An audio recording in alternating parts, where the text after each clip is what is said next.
Hello बच्चे लोग, और कैसे हैं आप लोग? मस्त, बिंदास, झक्कास। मैं भी मस्त। चलिए यार, आज के लेक्चर हम लोग स्टार्ट करते हैं। इससे पहले हमने लास्ट लेक्चर में क्या पढ़ा था? मोल फ्रैक्शन को कैलकुलेट करना सीखा था in first condensate, second condensate, third condensate and so on. तो आज लास्ट क्लास में एक और चीज मैंने डिस्कस किया था। क्या किया था बच्चों? लास्ट क्लास में हमने फ्रैक्शनल डिस्टिलेशन का आपको कॉन्सेप्ट थोड़ा सा दिया था, ठीक। तो आज हम लोग फ्रैक्शनल डिस्टिलेशन को और अच्छे से समझेंगे। और इस लेक्चर में आने से पहले मैं एक बार कह देना चाहता हूं फिर से, यदि कोई बच्चा फर्स्ट टाइम इस लेक्चर को देख रहे हैं तो यार फिर ये लेक्चर आपके लिए नहीं है, आपको कुछ भी नहीं समझ आने वाली। आप यार प्लीज पहले जाकर प्रीवियस लेक्चर को देख ले, उसके बाद इस लेक्चर को कंटिन्यू करेंगे, ठीक। तो चलो यार, अब हम लोग वेट नहीं करते, अब हम लोग इस लेक्चर को स्टार्ट करते हैं। तो फ्रैक्शनल डिस्टिलेशन, फ्रैक्शनल डिस्टिलेशन, सबसे पहले यार फ्रैक्शनल डिस्टिलेशन को समझ लेते हैं, ठीक है। लास्ट लेक्चर में हमने आपको कॉन्सेप्ट बताया था, मैं फिर से यहां पे उस कॉन्सेप्ट को रिपीट कर दे रहा हूं जो हमने लास्ट क्लास में पढ़ा था। जरा ध्यान से समझना यार, जो बच्चे को नहीं समझ में आया था। जैसे यार हमारे पास एक सॉल्यूशन था ए एंड बी का एक सॉल्यूशन था, क्लियर। फिर यहां पे वेपर बना, इसका ए एंड बी का वेपर बना। इसके मोल फ्रैक्शन को मैं वाई एंड वाई बी से रिप्रेजेंट कर रहा था, इसके मोल फ्रैक्शन को एक्स। देखिए ये सब कुछ मैं बताया हूँ, इसलिए थोड़ा तेज निकलने वाला हूँ मैं, आप लोग इसलिए बिल्कुल मेरे स्पीड के साथ चलना। एक्स है एक्स भी, यहाँ पे वाई एंड वाई भी प्रेजेंट है। फिर मैंने क्या बोला था, यहाँ पे ये जो वेपर बन रहा है, इस वेपर को आपको क्या कर लेना है, किसी दूसरे कंटेनर या वेसल में कलेक्ट कर लेना है। तो यहाँ पे मैं क्या किया, इस वेसल में इस वेपर को कंडेंस कर लिया। यहाँ पे मैंने कंडेंसर लगा लिया और इस कंडेंसर के हेल्प से इस वेपर को, जो यहाँ पे आया था, इस वेपर को मैंने यहाँ कंडेंस कर लिया। अब यहाँ पे जो आता है ये एक्स डैश ए से रिप्रेजेंट करते हैं मोल फ्रैक्शन को, यहाँ एक्स डैश बी से। फिर अगेन ये भी वेपर बनाएगा, ये जो वेपर बना रहा है इसको मैं Y dash A and Y dash B से रिप्रेजेंट करता हूँ, ठीक। यदि मैं फिर से बात करूँ, देखो यार तुम लोग थोड़ा ध्यान से देखते चलना, समझते चलना। फिर से मैं इसको इसके वेपर को, जो यहाँ से जो वेपर बन रहा है, फिर से उसको मैंने कंडेंस कर लिया। और यहां पे अब मैं X double dash A and X double dash B से रिप्रेजेंट करूंगा मोल फ्रैक्शन के रेशियो को। और यहां पे जो वेपर है इसको Y double dash A and Y double dash B से रिप्रेजेंट करूंगा, क्लियर। फिर इसी तरह से यदि मैं बात करूं तो यहां पे मैं फिर से यहां पे जो वेपर बनेगा इसको मैंने फिर से कंडेंस कर लिया, इस वेपर को फिर से मैंने कंडेंस कर लिया और यहाँ पे आ गया वेपर। यदि यहाँ पे बात करूँ तो मोल फ्रैक्शन को मैं एक्स ट्रिपल डैश ए एक्स ट्रिपल डैश बी से रिप्रेजेंट करूंगा। यहाँ के मोल फ्रैक्शन को वाई ट्रिपल डैश ए वाई ट्रिपल डैश बी से। इसी तरह से ये प्रोसेस आगे चलता जाएगा। ये चीज तो मैंने ड्रॉ कर दिया। समझाना क्या चाहते हैं उस चीज को तुम लोग समझना, ठीक है ना। बहुत ध्यान से समझना, इधर उधर ध्यान मत भटकाना, बिल्कुल यहाँ फोकस हो जाओ, कॉन्सेंट्रेटेड हो जाओ। बताया क्या था तुम लोगों को, यहाँ पे मान लो ए एंड बी का प्योर वेपर प्रेशर दिया हुआ है। पी नॉट ए का वेपर प्रेशर समथिंग जो हमने माना था कल 200, पी नॉट बी का जो वेपर प्रेशर 300 माना था, क्लियर। आप लोग एक चीज बताया था, मैं क्या बताया था कि इस दोनों में अच्छा इसका भी वैल्यू मान लेता हूँ यार। एक्स का वैल्यू यहाँ मैं मान लेता हूँ, एक्स का वैल्यू यहाँ पे 0. कितना माना था यार कल, मुझे याद नहीं है। चलो जो भी वैल्यू मैंने माना था यहाँ पे 0.6 मान लिया, ठीक है ना। मान लिया, कोई दिक्कत यहाँ तक, कोई दिक्कत नहीं। चलिए अब यहाँ पे ए का मोल फ्रैक्शन कितना है 0.4, बी का मोल फ्रैक्शन कितना है 0.6, पी नॉट ए का वैल्यू 200 और पी नॉट बी का वैल्यू है 300। यहाँ तक क्लियर। चलो, जो मैं बताया था लास्ट क्लास में वो ये कि इस दोनों में जब ये वेपराइज होगा, मतलब जब ए एंड बी वेपर बनाएगा तो एक का मोल फ्रैक्शन बढ़ेगा वेपर फेज में और एक का मोल फ्रैक्शन कम होगा। क्या बोला? एक का मोल फ्रैक्शन बढ़ेगा वेपर में और एक का मोल फ्रैक्शन कम होगा। मतलब X A and X B में से एक का तो मोल फ्रैक्शन बढ़ेगा, दूसरे का कम होगा। अब बात आती है किसका बढ़ेगा किसका कम होगा, तो ये हम लोग कैसे देखेंगे? तो ये हम लोग आपको बताए थे, आपको पी नॉट ए के वैल्यू से पता चलेगा कि किसका मोल फ्रैक्शन बढ़ने वाला, किसका मोल फ्रैक्शन कम होने वाला है। तो इस दोनों में ज्यादा वोलेटाइल कौन है? जिसका वेपर प्रेशर ज्यादा है। ज्यादा किसका? पी नॉट बी का ज्यादा है, तो बी वाले का मोल फ्रैक्शन इन वेपर फेज ज्यादा हो जाएगा। मतलब क्या हुआ? बी का यहाँ पे मोल फ्रैक्शन बढ़ जाएगा, ए का मोल फ्रैक्शन कम हो जाएगा। यानी बी का मोल फ्रैक्शन 0.6 था, इसका मोल फ्रैक्शन 0.4 था, मतलब यहाँ पे बी का मोल फ्रैक्शन बढ़ जाएगा, 0.6 से ज़्यादा हो जाएगा और बी का मोल फ्रैक्शन कम हो जाएगा। यदि ये चीज़ नहीं समझ आ रही है, नहीं आ रही है, तो क्या करना है बता, फिर मैं यहाँ नहीं बताने वाला। ऑलरेडी मैं एक क्वेश्चन के थ्रू इस चीज़ को आप लोग को समझाया था बहुत अच्छे से। आप लोग जाओ यार लास्ट क्लास का क्वेश्चंस देख लेना, उस क्वेश्चन में मैंने इस चीज़ को एक्सप्लेन भी किया था। यहाँ पे भी सॉल्व कर सकता हूँ लेकिन टाइम वेस्ट नहीं करूँगा मैं यहाँ पे, ठीक है ना। ऑलरेडी एक बार बता चुका हूँ, अब आप लोग को बस जो कॉन्सेप्ट है वो मैं यहाँ पे सिखाने चाह रहा हूँ, ठीक। तो यहाँ पे मैंने क्या बोला, बी का मोल फ्रैक्शन बढ़ा, ए का मोल फ्रैक्शन घटा, मतलब बी का मोल फ्रैक्शन यहाँ पे 0.6 था और ए का मोल फ्रैक्शन कितना था बच्चों, ए का मोल फ्रैक्शन था 0.4, ठीक। हो क्या रहा है, बी का मोल फ्रैक्शन 0.6 से बढ़ जाएगा, ए का मोल फ्रैक्शन कम हो जाएगा। अब यहाँ पे X dash and X dash B के बारे में क्या बताया था, याद है क्या बताया था, एक्स डैश से एक्स डैश बी जो है वो वाई एंड वाई बी के बराबर हो जाएगा। मतलब ये बी वेपराइज होकर यहाँ पे पहुंचा, ए वेपराइज होकर जो पहुंचा वही मोल फ्रैक्शन यहाँ पे हो जाएगा। क्यों, क्योंकि इसी वेपर को हमने तो कंडेंस किया। तो इस तरह से यहाँ पे जो अब लिक्विड बना X dash and X dash B जो है ना, ये फिर से वेपर बनाएगा कि नहीं बनाएगा, बनाएगा ना, ये फिर से वेपर बनाएगा दोनों। अब यदि फिर से वेपर बना रहा तो मेरा फिर से सवाल है कि अब किसका मोल फ्रैक्शन वेपर में बढ़ जाएगा और किसका मोल फ्रैक्शन घट जाएगा, किसका बढ़ जाएगा किसका घट जाएगा। अगेन यार वही कॉन्सेप्ट, पी नॉट है पी नॉट भी देख लो आप लोग, दोनों का वेपर प्रेशर चेक करो, ए एंड बी में कौन मोर वोलेटाइल है, जो मोर वोलेटाइल है उसका मोल फ्रैक्शन बढ़ जाएगा वेपर में और जो लेस वोलेटाइल है उसका मोल फ्रैक्शन कम हो जाएगा। मतलब समझे मैं क्या कहना चाह रहा हूं, समझे कि नहीं समझे। ए एंड बी में बता यार कौन मोर वोलेटाइल है, be more volatile, A less volatile. तो तुम यहां पे बात करो कौन, तो हम इस वाले वेसल में पूछे कि ए और बी में कौन मोर वोलेटाइल, बोलेंगे बी को, क्योंकि वेपर प्रेशर जो है ना P not A P not B का, क्या यहां से यहां आएगा तो वेपर प्रेशर चेंज हो जाएगा ना, वो थोड़ी ना चेंज होने वाला है, वो तो फिक्स रहने वाला है। चेंज कब होता है पी नॉट का वैल्यू, जब टेम्परेचर को चेंज किया जाए। क्या हम यहाँ टेम्परेचर को चेंज कर रहे हैं ना, तो वेपर प्रेशर यहाँ पे P not A P not B का वही रहने वाला। इस वाले कंटेनर में क्या ए एंड बी का वेपर प्रेशर चेंज हो जाएगा ना, यहाँ पे क्या चेंज हो जाएगा ना, vapour pressure P not A P not B वही रहेगा। मतलब मोर वोलेटाइल कौन है ए एंड बी में, बी, ए लेस वोलेटाइल है, तो हर जगह बी जो है वो मोर वोलेटाइल ही होगा, ए लेस वोलेटाइल ही होगा। हर कंटेनर में बी मोर वोलेटाइल होगा, ए लेस वोलेटाइल होगा। ये चीज समझ में आया। अब देखिए, अब फ्रैक्शनल डिस्टिलेशन का कॉन्सेप्ट समझ में आ जाएगा। अब यहाँ पे एक्स डैश से एक्स डैश बी में मोर वोलेटाइल कौन है, एक चीज देख, एक्स डैश बी का वैल्यू यदि मैं पूछूं कि यहाँ पे 0.6 था तो ये 0.6 से ज्यादा होगा कम होगा, क्या होगा 0.6 से ज्यादा होगा। और यहाँ पे एक्स डैश का वैल्यू 0.4 से कम होगा। मतलब बी का मोल फ्रैक्शन बढ़ गया, ए का मोल फ्रैक्शन कम हो गया। फिर जब ये X dash B Y dash B में जाएगा और जब एक्स डैश से वाई डैश ए में आ जाएगा तो मोल फ्रैक्शन किसका बढ़ने वाला है, बी का मोल फ्रैक्शन बढ़ने वाला वेपर में, ए का मोल फ्रैक्शन और कम होने वाला है। मतलब ये 0.6 से पहले बढ़ा। फिर क्या होगा, यहाँ पे इसका मोल फ्रैक्शन तो बढ़ रहा लेकिन एक्स डैश का मोल फ्रैक्शन और कम हो जाएगा। मतलब ध्यान देना, 0.6 से ये बढ़ रहा है, मान ले यार 0.7 आ गया ये, मान ले। फिर यहाँ पे फिर से जो वाई बी का वैल्यू होगा वही इसका वैल्यू होगा। फिर यहाँ पे बढ़ा, मान लिया 0.8 हो गया। फिर ये वाई बी यहाँ पे आया, Y dash B, X double dash B बन गया। जब इस वेपर को हमने कंडेंस किया, एक्स डबल डैश बी बन गया। फिर से यहाँ पे वेपर बनाएगा। अब फिर से किसका मोल फ्रैक्शन बढ़ेगा, फिर से बी का मोल फ्रैक्शन बढ़ेगा। मतलब मैं क्या देख रहा हूं, लगातार बी का मोल फ्रैक्शन इन वेपर जो है ना वो बढ़ता जा रहा है। समझ रहे हो, जैसे जैसे हम लोग इसको कंडेंस करते हुए आगे ले जा रहे हैं वैसे वैसे हम लोग क्या नोटिस कर रहे हैं कि जो मोर वोलेटाइल कंपोनेंट था ना वो वेपर में उसका अमाउंट बढ़ता जा रहा है। यहाँ पे 0.6 था, यहाँ पे बढ़ के मान ले कैलकुलेट करके पता चलेगा। तो हम लोग खुद से करके चेक भी कर सकते हो इस चीज को, ठीक है। कल लास्ट क्वेश्चन में मैंने करवाया भी था कैलकुलेशन। तो यहाँ पे 0.6 से बढ़ के मान लो 0.7 हो गया, फिर 0.7 से बढ़ के 0.8 हो गया, फिर 0.9 हो गया, फिर 0.95, 0.98, 0.98। इस तरह से एक बार आपको ऐसा समय भी मिलेगा जहां पूरा का पूरा जो वेपर होगा उसमें प्योर बी मिल जाएगा। और यदि वेपर में प्योर बी मिल गया उसको कंडेंस कर लेंगे तो हम क्या बोलेंगे, बी हमारा हो गया सेपरेट।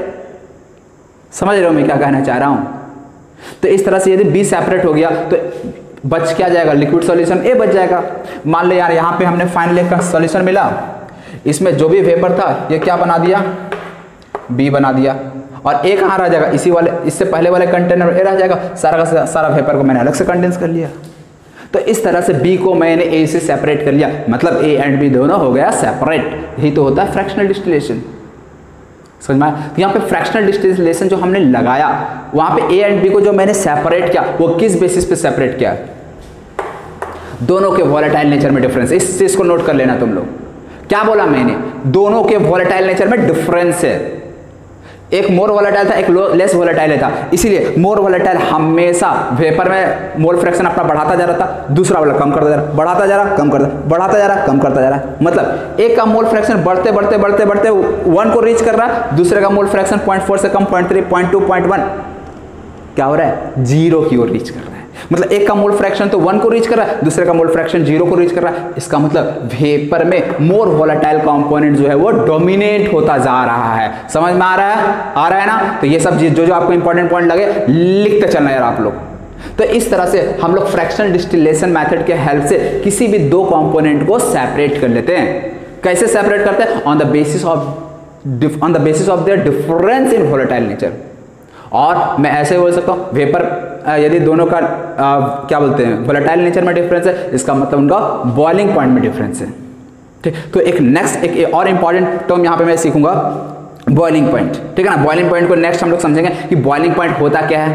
ठीक, अब तक यार तुम लोग बचपन में छोटे छोटे बच्चे थे तो तुम लोग बॉइलिंग पॉइंट का डेफिनेशन पढ़ा करते होगे कि boiling point is that temperature at which a substance boils, यानी जिस टेम्परेचर पे कोई सब्सटेंस बॉयल कर जाए वो उसका बॉइलिंग पॉइंट हो जाता है। लेकिन अब आपका वो जो डेफिनेशन था बचपन वाला वो डेफिनेशन यहाँ पे नहीं चलेगा। अब हम लोगों को बॉइलिंग पॉइंट को एक नए तरीके से समझना पड़ेगा। ठीक, तो मैं पहले फ्रैक्शनल डिस्टिलेशन का यहाँ लिख देता हूँ ये मेथड। इट इज अ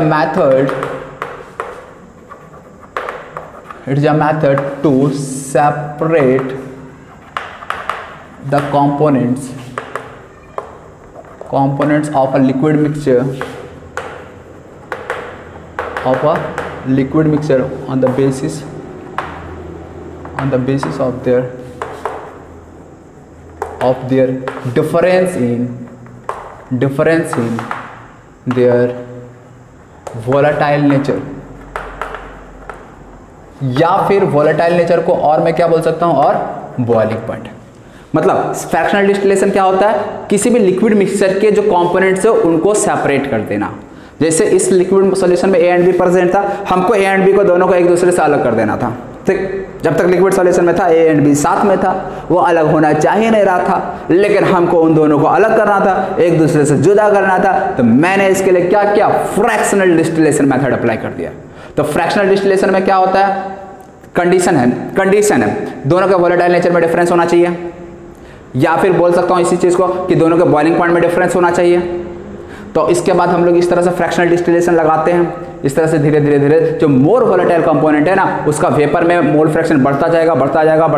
एक समय आएगा जब मोल फ्रैक्शन 1 हो जाएगा, मतलब वेपर में केवल और केवल मोर वोलेटाइल कंपोनेंट ही बचेगा। तो इस चीज को यार यहाँ पे मैं लिख दे रहा हूँ, एज ये जो कंडेंसेशन प्रोसेस है आगे जैसे बढ़ता है, एज कंडेंसेशन प्रोसेस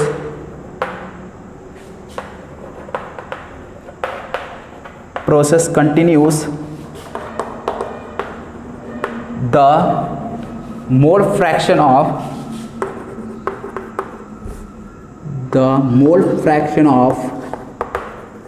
मोर वोलेटाइल कंपोनेंट, देखिए आप लोग लिखते चलना, more volatile component increases, mole क्या लिखा? The mole fraction of more volatile compound in the vapour phase. ये भी इंपॉर्टेंट है, जो मोल फ्रैक्शन है वेपर फेज में या लिक्विड फेज में, कहाँ उसका मोल फ्रैक्शन बढ़ रहा है? वेपर में मोल फ्रैक्शन बढ़ रहा है। तो मोल fraction in the vapour phase increases.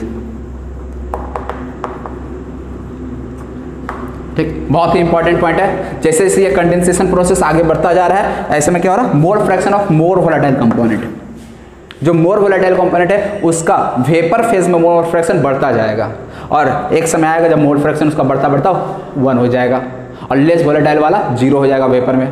तो इस तरह से एक दूसरे से सेपरेट हो गया। दैट्स इट, ये अपने को करना था। समझ में आया चीज़? चलो यार नोट कर लो यार, बहुत अच्छी बात है।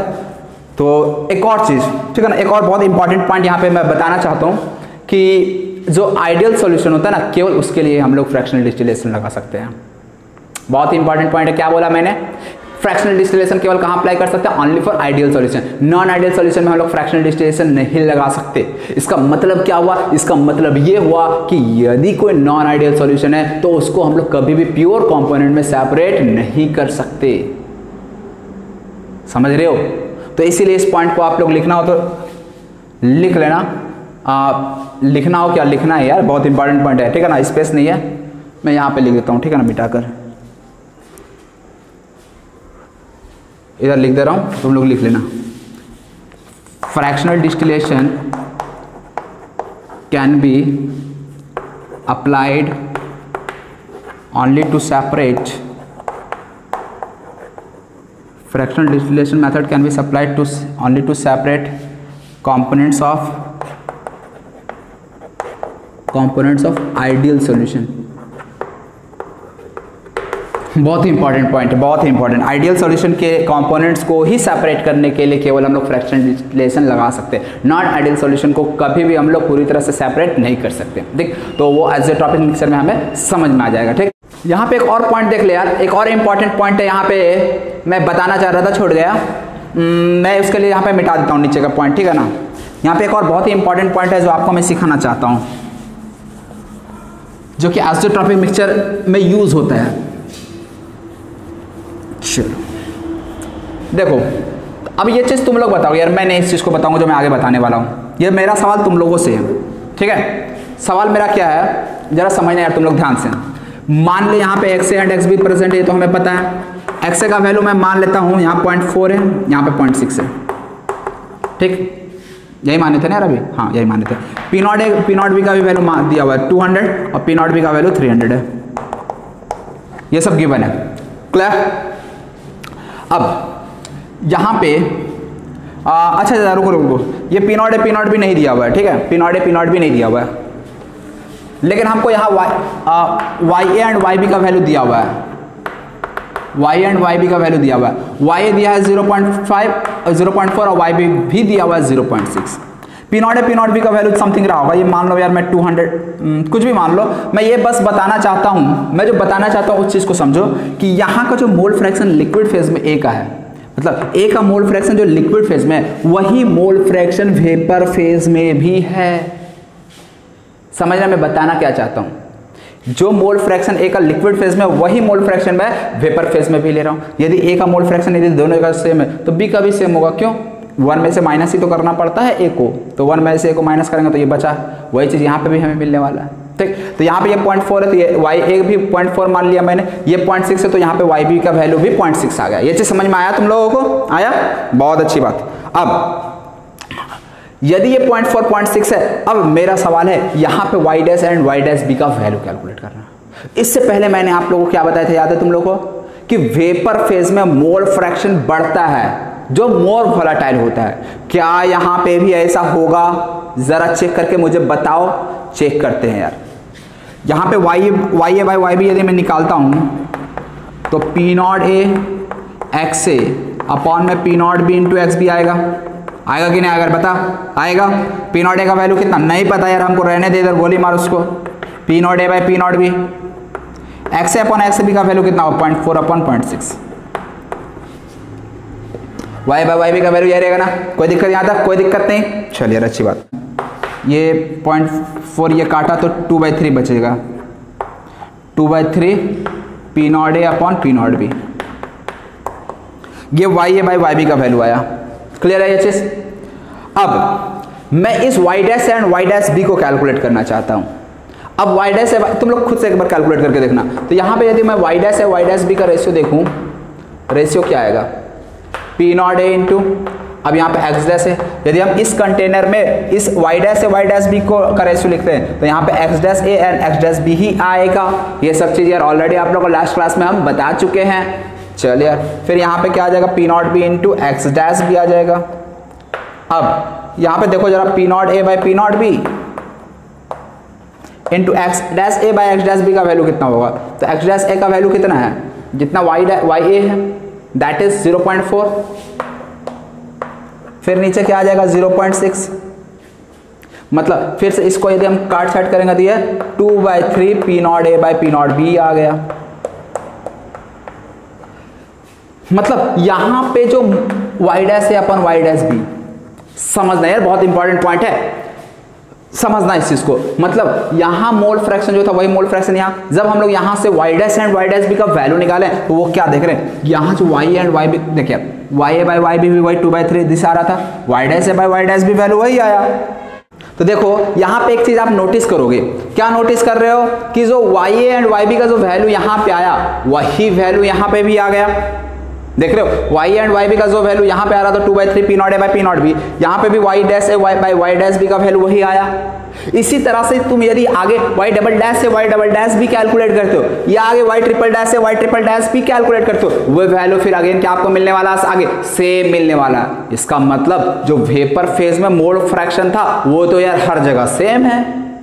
यहां पे 0.4.6, यहां पे 0.4.6, यहां पे 0.4.6, यहां पे 0.4.6, मतलब बढ़ ही नहीं रहा यार, दोनों तो हर जगह कांस्टेंट है। तो क्या ऐसे में क्या कोई एक कंपोनेंट अलग होगा, नहीं होगा, दोनों का इधर मोल फ्रैक्शन सेम ही रह रहा है। जबकि यार सेपरेट होने के लिए क्या होना चाहिए, एक का मोल फ्रैक्शन बढ़ना चाहिए, दूसरे का मोल फ्रैक्शन घटना चाहिए। तो या तो हर जगह मोल फ्रैक्शन सेम है। तो ऐसे केस में मैं क्या कह सकता हूं, ऐसे केस में मैं कह सकता हूं कि मोल फ्रैक्शन यदि कभी मान ले, यार बहुत इंपॉर्टेंट बोल रहा हूं मैं, यदि मान ले कभी लिक्विड और वेपर में मोल फ्रैक्शन यदि सेम दे दिया जाए, सुन ले ध्यान से, यदि लिक्विड एंड वेपर में मोल फ्रैक्शन सेम दे दिया जाए तो ऐसे में फिर फ्रैक्शनल डिस्टिलेशन वहां अप्लाई नहीं कर सकते हम। समझ में आ रहा है ऐसा क्यों मैंने बोला? देख सकते हो मोल फ्रैक्शन दोनों जगह मैंने सेम कर दिया, जैसे मोल फ्रैक्शन दोनों जगह सेम हो गया तो यार मोल फ्रैक्शन हर जगह सेम आ जा रहा है, ये तो जादू हो गया। और जैसे ही मोल फ्रैक्शन हर जगह यदि सेम आने लगा तो ऐसे में फ्रैक्शनल डिस्टिलेशन को अप्लाई करा ही नहीं जा सकता है। तो इसीलिए एक बहुत ही इंपॉर्टेंट पॉइंट है, फ्रैक्शनल डिस्टिलेशन करने के लिए जरूरी है कि लिक्विड और वेपर फेज में मोल फ्रैक्शन में डिफरेंस होना जरूरी है। यदि मोल फ्रैक्शन सेम आ गया तो ऐसे केस में फिर क्या हो जाएगा, दोनों को सेपरेट नहीं किया जा सकता। क्लियर ये चीज? तो इस पॉइंट को मैं नोट करके यहां पे लिख दे रहा हूं, for fractional distillation there should be difference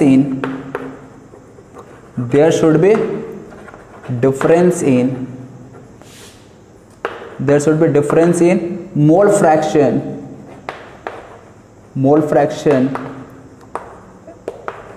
in liquid and vapor phase,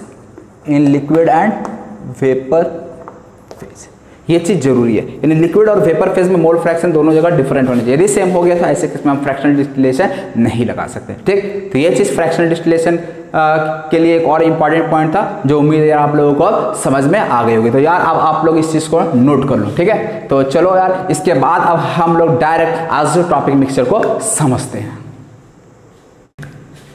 चलिए यार नेक्स्ट अब हम लोग आइसोट्रॉपिक मिक्सचर को समझते हैं। तो हेडिंग डालो यार पहले आइसोट्रॉपिक मिक्सचर, आइसोट्रॉपिक मिक्सचर, इसको एक और नाम दिया जाता है, ठीक है ना, आइसोट्रॉपिक मिक्सचर, या इसको और नाम होता है एक constant boiling mixture, constant boiling mixture. क्यों इसका नाम है सब पड़ा कांस्टेंट बॉइलिंग मिक्सचर? तो हम लोग बस ये आइसोट्रॉपिक मिक्सचर का डेफिनेशन समझ जाते हैं, वहीं से समझ में आ जाएगा कि इसको क्यों कांस्टेंट बॉइलिंग मिक्सचर कहा जाता है। ठीक, तो पहले हम लोग यार आइसोट्रॉपिक मिक्सचर के डेफिनेशन को समझा देते हैं और डेफिनेशन समझाने के बाद मैं हर एक पॉइंट को फिर क्लियर कर दूंगा। ठीक, तो डेफिनेशन देखो मैं किस तरह से लिखता हूँ, डेफिनेशन को मैं पॉइंट वाइज में लिखता हूँ, ठीक है ना, ताकि आप लोग यार समझाने में दिक्कत नहीं होगी, समझाने में आसान होगी और हमें भी मतलब कि आसान हो जाएगा यार समझाना आपके लिए। चलो तो यार पहले आइसोट्रॉपिक मिक्सचर को के लिए फर्स्ट पॉइंट जो है, it should be a non ideal solution. क्या होना चाहिए सॉल्यूशन? नॉन आइडियल सॉल्यूशन होना चाहिए। फर्स्ट कंडीशन, आइडियल सॉल्यूशन कभी भी आइसोट्रॉपिक मिक्सचर नहीं बनाता है, याद रखना इस चीज को। कौन बनाता है isotropic mixture? Non ideal solution. ठीक, first point, it boils at constant temperature, it boils at constant temperature, और इसलिए इसका नाम पड़ा कांस्टेंट बॉइलिंग आइसोटोप। ये सेकंड पॉइंट के कारण इसका नाम क्या पड़ा बच्चा? Constant boiling mixture. Third point, mole fraction in liquid and vapour phase, mole fraction in liquid and vapour phase remain same, मतलब यहाँ पे लिक्विड और वेपर में मोल फ्रैक्शन जो है ना कॉम्पोजिशन सेम रहता है, मतलब यहाँ पे लिक्विड एंड वेपर में मोल फ्रैक्शन का जो रेशियो, ये मोल फ्रैक्शन जो है वो सेम रहने वाला, चेंज नहीं होने वाला। Clear?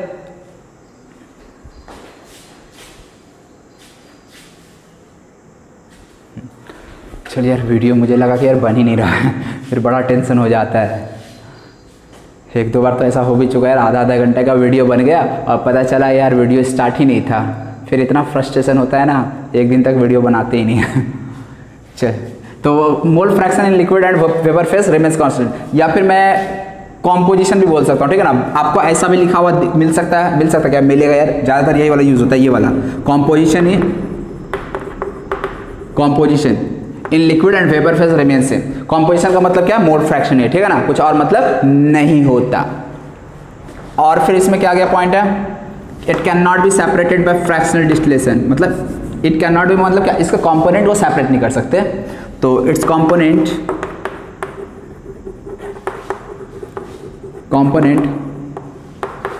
Can not be separated by fractional distillation. FD का मतलब यार फ्रैक्शनल डिस्टिलेशन, ठीक है ना, ये शॉर्ट फॉर्म अपना।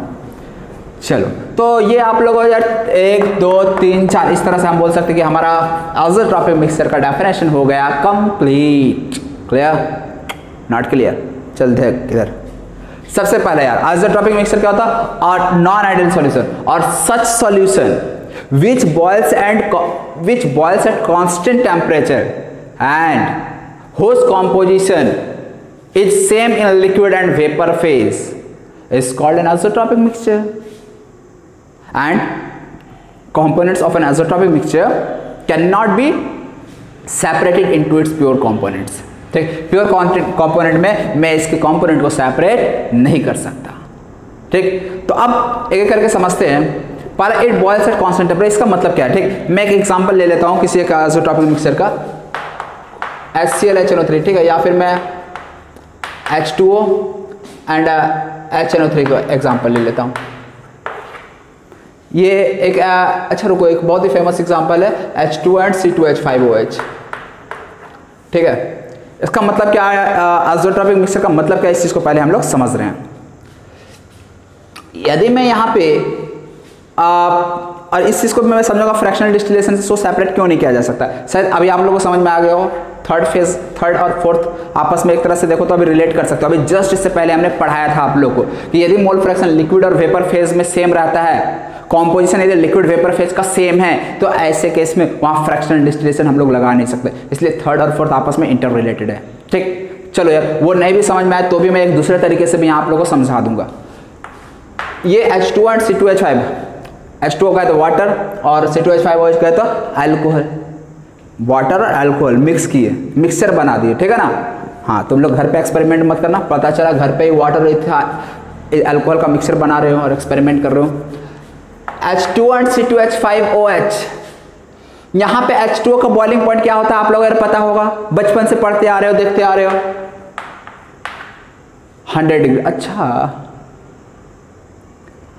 100 डिग्री सेल्सियस। C2H5 का बॉइलिंग पॉइंट कितना होता है, तो मुझे यार एग्जैक्ट याद नहीं है, कोई बात नहीं। C2H5 का कितना होता है मैं मान लिया, ठीक है ना, 80 डिग्री सेल्सियस के अप्रॉक्स मान लिया, ठीक है, जो भी होता हो इसी के आसपास होता होगा, 80, 82, 85 जो भी हो।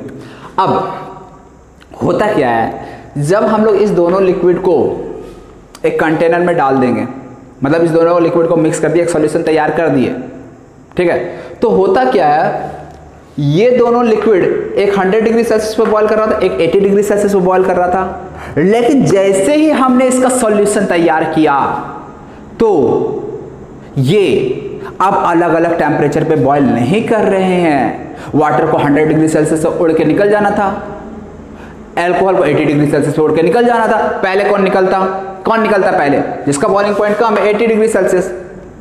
यार ऐसा समझ, हमारे पास ये एक, इसमें देखिए फ्रैक्शनेटिंग कॉलम, मैं आपको एक दूसरे तरीके से, बहुत सारा फ्रैक्शनल डिस्टिलेशन में बहुत सारा मेथड होता है, ठीक है ना। अभी जब मैं फ्रैक्शनल डिस्टिलेशन पढ़ाया ना, उसमें भी 2 टाइप्स होते हैं, एक आइसोथर्मल फ्रैक्शनल डिस्टिलेशन होता है, एक आइसोबैरिक फ्रैक्शनल डिस्टिलेशन होता है। ठीक, तो डिटेल्स में जाएंगे तो यार इसका कोई अंत नहीं है, लेकिन आप लोगों को यार बस उतना ही पढ़ना जितना कि आपके एग्जामिनेशन पॉइंट ऑफ व्यूज के लिए इंपॉर्टेंट है।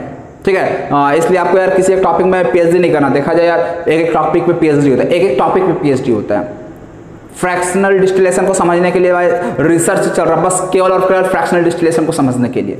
तो आप लोग का रिसर्च नहीं करना, बस आपको वही चीज़ समझना है जो आपके लिए इंपॉर्टेंट है। ज़्यादा भी फालतू का टाइम वेस्ट नहीं करना, आपके पास भी समय नहीं है और हमारे पास भी समय नहीं है। ऑलरेडी यार इतने दिनों से चल रहा है, सॉल्यूशन खत्म होने का नाम ही नहीं ले रहा है, कोई बात नहीं। बस आप लोग यार जो भी चीज़ पढ़ो बहुत अच्छे से पढ़ो, बस यही चीज़ है, ठीक है ना। 2-4 चैप्टर कम भी पढ़ के चल जाते हो ना तो चलता है, हाँ, लेकिन बस जो पढ़ रहे सॉलिड पढ़ के जाना है आप लोग को। देखो हो क्या रहा है, मान लो यार यहाँ पे हम H2O + C2H5OH लिए। अब तुम ही लोग बताओ यार, मैं यहाँ से यदि हीट कर रहा हूँ, इसे हीट दे रहा हूँ तो टेम्परेचर गेन करेगा, ये टेम्परेचर गेन करेगा। तो मुझे पहले तुम लोग बताओ कौन पहले बॉइल करेगा, C2H5OH या वाटर। तो बॉइलिंग पॉइंट 80 डिग्री सेल्सियस कम है ना, पहले टेम्परेचर 80 आएगा, फिर ना 100 पे आएगा टेम्परेचर। तो जैसे टेम्परेचर 80 डिग्री सेल्सियस पहुंचेगा क्या होगा बच्चों, जैसे टेम्परेचर 80 डिग्री सेल्सियस पहुंचा, इथाइल अल्कोहल यहां से वाटर का साथ छोड़ देगा और इथाइल अल्कोहल भागेगा ऊपर और यहां से C2H5OH बाहर हो जाएगा। जब सारा का सारा C2H5OH बाहर हो जाएगा, फिर टेम्परेचर राइज। देखिए जब भी कोई चीज़ बॉयल होता है ना तो उस समय टेम्परेचर चेंज नहीं होता। मान लें हम थर्मोमीटर यहाँ पे लगाए हुए हैं, यार हम बनाते नहीं है, नहीं तो मेरा डायग्राम बहुत ख़राब है। चल तो यहाँ पे जैसे कोई सब्सटेंस बॉयल होता है तो उस केस में टेम्परेचर उस कंडीशन में चेंज नहीं होता। जब पूरा का पूरा अल्कोहल बाहर हो जाएगा तो अब टेम्परेचर बढ़ेगा, 80 से बढ़ना स्टार्ट होगा, फिर टेम्परेचर कुछ समय के बाद 100 पे पहुंचेगा। जैसे ही टेम्परेचर 100 पे पहुंचा तो वाटर भी क्या हो जाएगा, बाहर हो जाएगा। तो इस तरह से यहाँ पे मैं बताओ क्या दोनों को चेंज कर पा रहा हूँ कि नहीं चेंज, मतलब दोनों को सेपरेट कर पा रहा हूँ कि नहीं कर पा रहा हूँ। यस सर कर पा रहे हो, दिख रहा है कि नहीं दिख रहा है, कैसे सेपरेट कर पा रहा हूँ। दोनों का बॉइलिंग पॉइंट डिफरेंट है यार, बहुत आसानी से कर लिया। लेकिन ठीक है ना, लेकिन आइसोट्रोपिक मिक्सचर के लिए क्या बोला हमने कि इसको हम लोग फ्रैक्शनल डिस्टिलेशन से सेपरेट नहीं कर सकते हैं। फिर ऐसा क्यों बोले सर आपने, तो देखो होता क्या है, एक पर्टिकुलर कॉम्पोजिशन पे, at a particular composition of alcohol and water, alcohol कौन सा, ethyl alcohol and water, at a particular, ये बहुत ही इंपॉर्टेंट पॉइंट है। ऐसा नहीं किसी भी कॉम्पोजिशन को हम लोग ले लिया और हम बोलेंगे अरे यहाँ फ्रैक्शनल डिस्टिलेशन नहीं लगा, ऐसा जरूरी नहीं है, लगा सकते हो। लेकिन एक पर्टिकुलर कॉम्पोजिशन पे क्या हो जाएगा, फ्रैक्शनल डिस्टिलेशन नहीं लगाए। यदि मैं वाटर और अल्कोहल की बात करूं तो इसका जो कॉम्पोजिशन होता है, मेरे को यार बता देता हूं देखकर।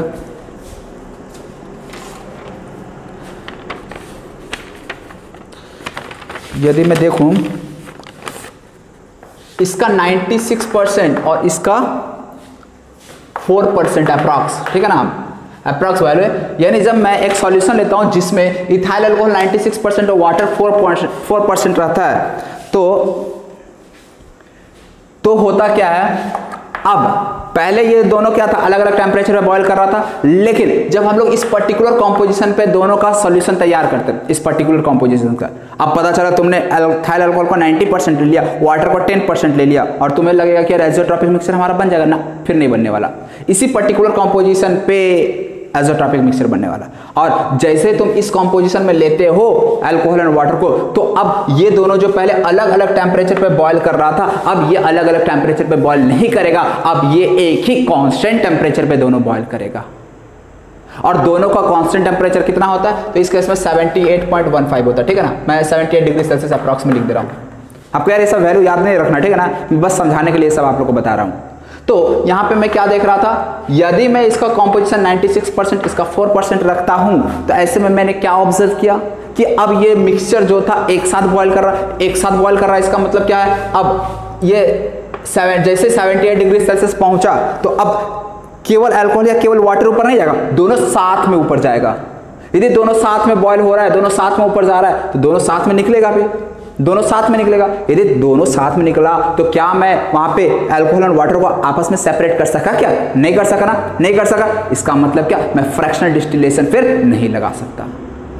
लेकिन ध्यान रखना केवल इस पर्टिकुलर कॉम्पोजिशन के लिए, जैसे ही कॉम्पोजिशन चेंज हो जाएगा तो फिर वो अपना अलग अलग टेम्परेचर पे बॉयल करने लगा। इसलिए किसी एक पर्टिकुलर कॉम्पोजिशन के लिए हम लोग बोलते हैं कि कोई सॉल्यूशन जो है वो आइसोट्रोपिक मिक्सचर है या नहीं है।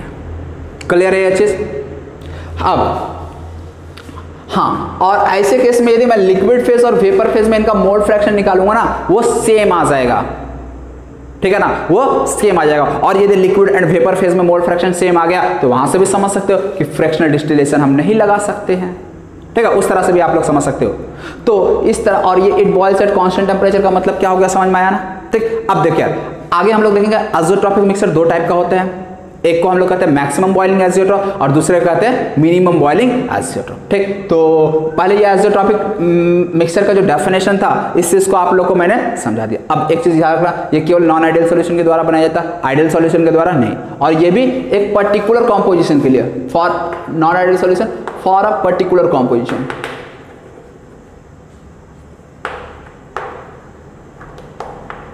For a particular composition.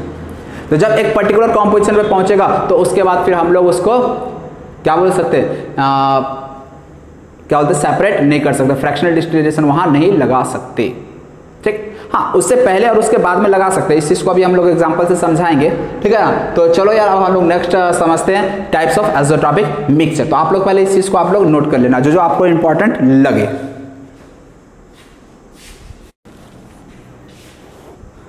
आगे देखो यार, आने से पहले एक चीज मैं और समझाना चाहता हूँ बॉइलिंग पॉइंट के बारे में, ठीक है ना। बॉइलिंग पॉइंट क्या होता है, इसका एक्चुअल मीनिंग क्या होता है, उस चीज को हम लोग पहले समझ लेते हैं। ठीक, उसके बाद आगे हम लोग चलेंगे टाइप्स ऑफ आइसोट्रोपिक मिक्सचर पे। तो इसलिए मैं यहाँ पे बीच में ही बता दे रहा हूँ बॉइलिंग पॉइंट के बारे में। बॉइलिंग पॉइंट क्या होता है, देखो यार बचपन में तुम लोग क्या पढ़े थे, temperature at which substance boils is called its boiling point पढ़े थे ना। लेकिन वो डेफिनेशन यहाँ पे नहीं चलेगा, इसका एक्चुअल डेफिनेशन क्या होता है इस चीज को समझना। temperature, the temperature at which a substance यार मैं भी वही डेफिनेशन लिख रहा हूँ। a temperature at which the vapor pressure of mixture or vapor pressure of solution becomes equal to the, समझना बच्चों, becomes equal to the external pressure, becomes equal to the external pressure। इस चीज को हम लोग बॉइलिंग पॉइंट कहते हैं। Temperature at which vapour pressure of the solution becomes equal to the external. इसका मतलब क्या है, इस चीज को समझ लेते थोड़ा। ये कंटेनर है हमारे पास एक, ठीक है बच्चों, कोई दिक्कत नहीं ना, बहुत अच्छी बात। यहां पे एक हमने लिक्विड लिया, ठीक। अब यहां पे मान लिया पी एक्सटर्नल यहां पे ऊपर से लग रहा था, ऊपर से एक्सटर्नल प्रेशर लग रहा था। अब यहां से भी तो यार वेपर बनेगा ना वेपर, और ये वेपर जो बनेगा वो भी इस पे प्रेशर एक्सर्ट करेगा ना। तो यहां पे दो प्रेशर का बात हो रहा है, बस इस चीज को आप लोग ध्यान रखना। कितने प्रेशर का बात हो रहा है, दो प्रेशर का। एक कौन सा प्रेशर, जो लिक्विड वेपर बनाया उस प्रेशर का बात हो रहा है, और दूसरा एक ऊपर से जो प्रेशर लग रहा उसकी बात हो रही है। ऊपर से जो लग रहा है प्रेशर, वो अब जो ऊपर से जो प्रेशर लग रहा है उसको मैंने नाम क्या दे दिया, एक्सटर्नल प्रेशर। यदि कंटेनर ओपन है तो ऐसे में जो एक्सटर्नल प्रेशर हो जाएगा वो उसका वैल्यू कितना हो जाएगा, 1 atm, एटमॉस्फेरिक प्रेशर के इक्वल हो जाएगा। तो इसलिए याद रखना है, यदि इन एन ओपन कंटेनर, यदि, और ये केवल यही नहीं यार, केमिस्ट्री फिजिक्स हर जगह ये वैलिड है, केमिस्ट्री हो या फिजिक्स हो, यदि कभी भी कोई कंटेनर ओपन है तो ऐसे केस में पी एक्सटर्नल का वैल्यू क्या हो जाता है, 1 atm। ठीक, तो बॉइलिंग पॉइंट को आप समझते हैं। बॉइलिंग पॉइंट को किस तरह से डिफाइन किया गया है कि बॉइलिंग पॉइंट वो टेम्परेचर होता है जब जो vapour pressure of the solution है ना वो पी एक्सटर्नल के बराबर हो जाए। मतलब यहां पे जिस रेट से वेपर बन रहा ऊपर का जो पी एक्सटर्नल जब बराबर हो जाएगा ना तो उस समय सब्सटेंस बॉयल करना स्टार्ट कर देगा। हाँ, यदि पी एक्सटर्नल हम 1 atm लिए हुए हैं तो ऐसे केस में उस बॉइलिंग पॉइंट को नॉर्मल बॉइलिंग पॉइंट कह दिया जाता है, ठीक है ना, उसका फिर स्पेशल नाम हो जाता है। यदि एक्सटर्नल प्रेशर 1 atm है तो ऐसे केस में हम बॉइलिंग पॉइंट को नॉर्मल बॉइलिंग पॉइंट भी कहते हैं। ठीक, चल लिखना हो तो लिख लेना, at when P external 1 atm। आगे यार मैं ये वाला ऐसे फिर से एक बार बता दूंगा, लेकिन वहाँ शॉर्ट में बताऊंगा। एलिवेशन इन बॉइलिंग पॉइंट जब पढ़ेंगे ना, कॉलिगेटिव प्रॉपर्टीज, तब वहाँ पे ये चीज आएगा, व्हेन पी एक्सटर्नल 1 atm। तो ऐसे केस में हम लोग जो बॉइलिंग पॉइंट होता है वो क्या हो जाता है हमारा, नॉर्मल बॉइलिंग पॉइंट उसे कह देते हैं। ठीक है, नोट कर लेना आप लोग। अब यहाँ पे वेपर प्रेशर पी एक्सटर्नल के जब बराबर होगा तब हम कह देंगे, क्या कह देंगे कि सब्सटेंस बॉयल करके। अब जो इंपॉर्टेंट बात मैं बताना चाह रहा हूँ वो ये कि मान लो मैं पी एक्सटर्नल को बढ़ा दिया, ठीक है ना, मैंने क्या किया, पी एक्सटर्नल को बढ़ा दिया। समझना यार थोड़ा। हाँ, मान ले यहाँ पे हम कोई सॉल्यूशन लिए, ठीक है ना, उसका वेपर प्रेशर समथिंग है। अब पी एक्सटर्नल को मैंने बढ़ा दिया, तो ऐसे केस में क्या होगा, अब पहले जब पी एक्सटर्नल 1 atm था तो किसी टेम्परेचर पे बॉयल कर रहा होगा, मैंने मान लिया उस टेम्परेचर को T1 atm पे मान लिया। पहले ये किस अरे यार T1 केल्विन डिग्री सेल्सियस जो मानना है, पहले T1 डिग्री सेल्सियस से बॉयल कर रहा था जब पी एक्सटर्नल 1 atm था। अब पी एक्सटर्नल को मैंने 1 atm से बढ़ा दिया।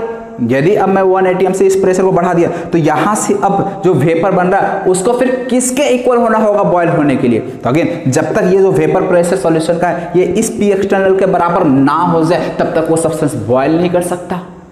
समझ में आ रही जी, आ रहा है ना। ये सॉल्यूशन तब तक बॉयल नहीं करेगा जब तक कि यहां का वेपर इस पी एक्सटर्नल के बराबर ना हो जाए।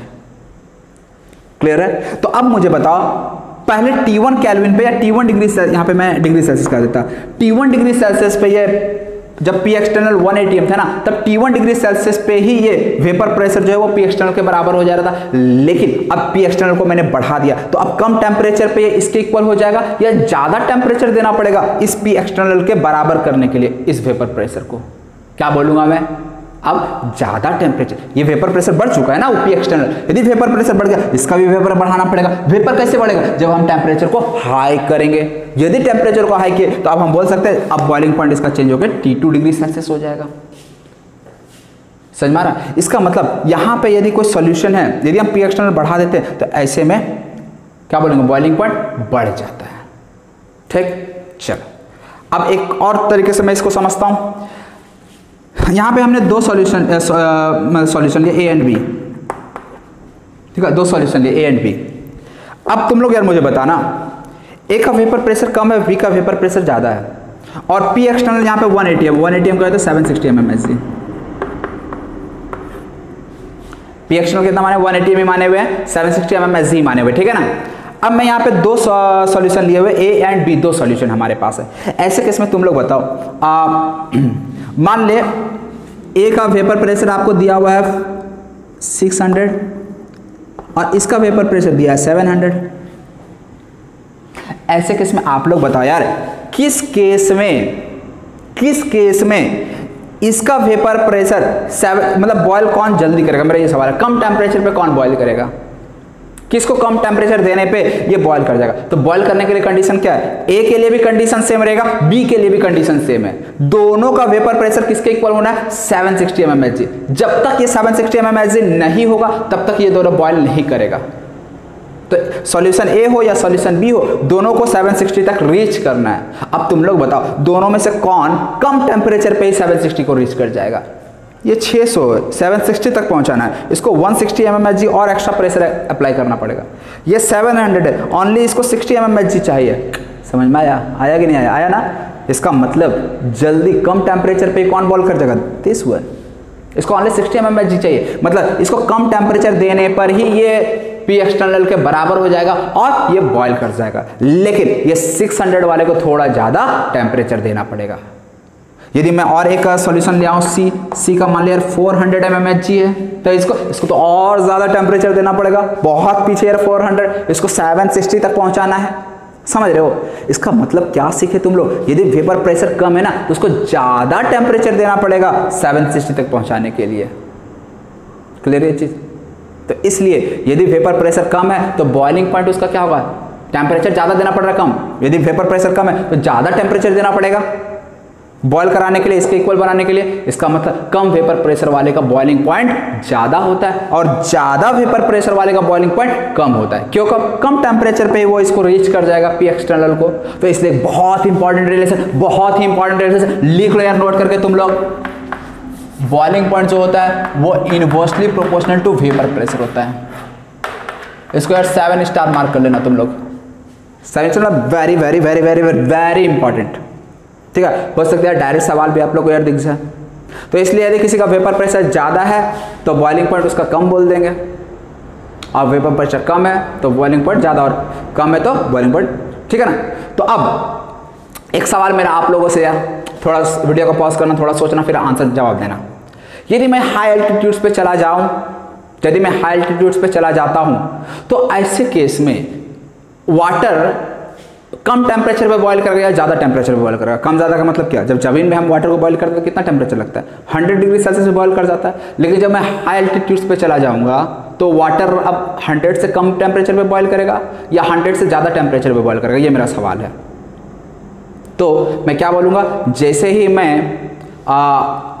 हाई एल्टीट्यूड्स पे जाऊँगा तो तुम लोग ये मुझे बताओ, ये पी एक्सटर्नल का वैल्यू क्या हो चुका?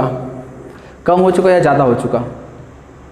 तो पता होगा यार तुम लोगों को, हाइट के साथ क्या होता है, प्रेशर कम होता है और डेप्थ के साथ प्रेशर बढ़ता है। ये चीज़ मैंने बताया था जब हेनरीज लॉ पढ़ा रहा था, ठीक है। और ऐसे भी यार एक जनरल मतलब ये है। तो जब हम लोग ज़्यादा हाई एल्टीट्यूड्स पे जाएंगे तो प्रेशर वहाँ कम हो जाता है। क्यों कम हो जाता है? जब ज़मीन के हम ज़्यादा क्लोज है, अर्थ के ज़्यादा क्लोज होते हैं, यहाँ एयर डेंसर है, ज़्यादा डेंस है तो ज़्यादा प्रेशर लगाएगा। लेकिन जैसे हमने ऊपर चला गया तो जो एयर एटमॉस्फेयर है वो लेस डेंसर हो जाता है, मतलब हवा कम हो जाता है। हवा कम तो प्रेशर भी कम, तो इसीलिए हाई एल्टीट्यूड्स पे प्रेशर कम हो जाता है। यदि पी एक्सटर्नल अब कम हो चुका, यानी जहां वाटर 760 mmHg पहुंचाना पड़ रहा था, अब ये 760 mmHg पहुंचाने की जरूरत है। क्यों? क्योंकि पी एक्सटर्नल ही कम हो चुका हाई एल्टीट्यूड्स पे। अब यदि ये पी एक्सटर्नल कम हो चुका तो अब हमें ज़्यादा टेम्परेचर देना पड़ेगा या कम टेम्परेचर देना पड़ेगा? खुद ही से सोचो यार। ये 600 को पहले 760 तक जाना जब पड़ रहा था, लेकिन अब मान लो जैसे हम हाई एल्टीट्यूड्स पे गए तो अब ये मान लो 720 mmHg रहा केवल। तो जहां पहले इस 600 वाले को 760 तक जाना पड़ रहा था, अब मात्र इस 600 को 720 तक ही जाना है। मतलब जैसे पी एक्सटर्नल कम हो गया तो कम टेम्परेचर पे ही ये इस प्रेशर को, वेपर प्रेशर को एक्वायर कर लेगा। यदि कम टेम्परेचर पे इस वेपर प्रेशर को एक्वायर कर लिया, इसका मतलब क्या? सब्सटेंस बॉयल कर गया। जैसे इसको एक्वायर कर लेगा ये वाला, जैसे इसको एक्वायर कर लेगा वैसे ही वो सब्सटेंस बॉयल कर जाएगा। और इसको एक्वायर करने के लिए अब कम टेम्परेचर चाहिए होगा। समझ रहे हो? इसका मतलब हाई एल्टीट्यूड्स पे बॉइलिंग पॉइंट कम हो जाता है। यानी यहाँ 100 डिग्री सेल्सियस बॉयल कर रहा, वहाँ 95, 96, 94 जो भी हो इस तरह से बॉयल करेगा। समझे? समझे ना कॉन्सेप्ट क्या? पी एक्सटर्नल कम ज़्यादा होगा तो क्या होगा? यदि इस सॉल्यूशन का यदि वेपर प्रेशर कम ज़्यादा होगा तो क्या फ़र्क पड़ेगा? तो आप लोग एक पॉइंट ये नोट करना। इसी तरह से थोड़ा सोचना, बहुत ही इंपॉर्टेंट कॉन्सेप्ट है। मान लो यार यहाँ पे इस रूम में, ठीक है ना, मैंने पूरा हवा को गायब कर दिया। क्या कर दिया बच्चों? हवा को गायब कर दिया। तुम लोग बता, एक बॉटल है हमारे पास, ठीक है ना, उस बॉटल में पानी भरा था और यहाँ पे कोई भी एयर नहीं है, गायब हो चुका है एयर। और यदि मैं बॉटल में पानी लेता हूँ, तो यदि बॉटल में पानी लूँगा ना तो तुम्हें एक जादू देखने को मिलेगा। क्या जादू? कैसा जादू? उसमें पानी रहेगा नहीं, दिखेगा ही नहीं। सोच रहे हो यार ये कैसा? पानी चला कहाँ जाएगा? मान ले यार तुम बाहर से पानी लाए और तुम जैसे इस क्लासरूम में एंटर किए तो क्या तुम देखे यार यहाँ तो पानी गायब हो गया। क्यों गायब हो गया? लॉजिक क्या है? लॉजिक क्या, जरा समझना। मैंने क्या बोला यहाँ पे? मैंने एयर यहाँ का हटा दिया, निकाल दिया, गायब कर दिया एयर को। मतलब यहाँ पे मैंने वैक्यूम क्रिएट कर दिया। यदि वैक्यूम क्रिएट कर दिया तो बता यार पी एक्सटर्नल का वैल्यू क्या हो जाएगा? 0 ATM। समझ में आ रहा है? यदि वैक्यूम है तो प्रेशर, एक्सटर्नल प्रेशर क्या हो जाएगा? 0 ATM। यदि 0 ATM हो गया यानी इस सॉल्वेंट का कुछ तो वेपर प्रेशर होगा। कोई भी सॉल्यूशन है उसका कुछ तो वेपर प्रेशर होगा, और यदि कुछ भी उसका वेपर प्रेशर है उसको 0 ATM तक रीच तो करना था। तो 0 ATM तक टेम्परेचर का रिक्वायरमेंट होगा क्या? कोई टेम्परेचर का रिक्वायरमेंट हो, या यूं ही वेपराइज कर जाएगा, बॉयल कर जाएगा। समझ में आया? इसीलिए यदि पी एक्सटर्नल कहीं 0 हो जाए तो ऐसे केस में वहां पे सब्सटेंस जो है ना वो यूं ही बॉयल कर जाता है। उसको आपको टेम्परेचर देने का भी जरूरत नहीं है, अपने आप बॉयल कर जाएगा, निकल जाएगा। इसीलिए जब मान लो तुम चांद पे पहुंच गए, ठीक है, यदि चांद पे पहुंच गए तो वहां पे एयर तो ना के बराबर ही है, ठीक है। तो वहां पे भी क्या होता है, एयर यदि तुम बॉटल में ले जा रहे हो तो गायब। जैसे तुम खोल, हाँ यार एक्सटर्नल प्रेशर 0, मान ले तुम बॉटल को बिल्कुल पैक करके ले जा रहे हो। यदि बिल्कुल पैक करके ले जा रहे हो, उसमें कहीं भी थोड़ा बहुत छेद नहीं है, होल नहीं है, तो ठीक है। यदि थोड़ा सा भी होल हुआ ना तो वो फिर पी एक्सटर्नल वहां पे भी क्या हो जाएगा, बताया था ना। यदि ओपन मिला तो पी एक्सटर्नल 0 ATM, मतलब जो भी मून का एटमॉस्फेयर का जो प्रेशर है उसके बराबर, और वहां तो एयर प्रेशर बहुत कम, क्योंकि एयर तो नाम मात्र है। तो ऐसे में क्या हो जाएगा, वहां जो भी पानी था वो अगेन क्या हो जाएगा, गायब हो जाएगा। इसलिए वहां पे आपको बॉटल को खोलना नहीं होता। समझ में आ रहा कॉन्सेप्ट में क्या बताना चाह रहा हूं? तो ये बहुत ही इंपॉर्टेंट कॉन्सेप्ट था बॉइलिंग पॉइंट का। उम्मीद है ये चीज़ आप लोगों को अब समझ में आई होगी। तो अब हम लोग नेक्स्ट जो है वो टाइप्स ऑफ आइसोट्रॉपिक मिक्सचर, आप लोग यार देखो आगे जो काम देने वाला वो ये वाला पॉइंट है, बॉइलिंग पॉइंट और वेपर प्रेशर इनवर्सली रिलेटेड होता है। क्यों होता है, कैसे होता है, ये सब चीज़ आप लोगों को मैं समझा दिया। ठीक, तो चलो यार मैं इस चीज़ को अब मिटा देता हूँ।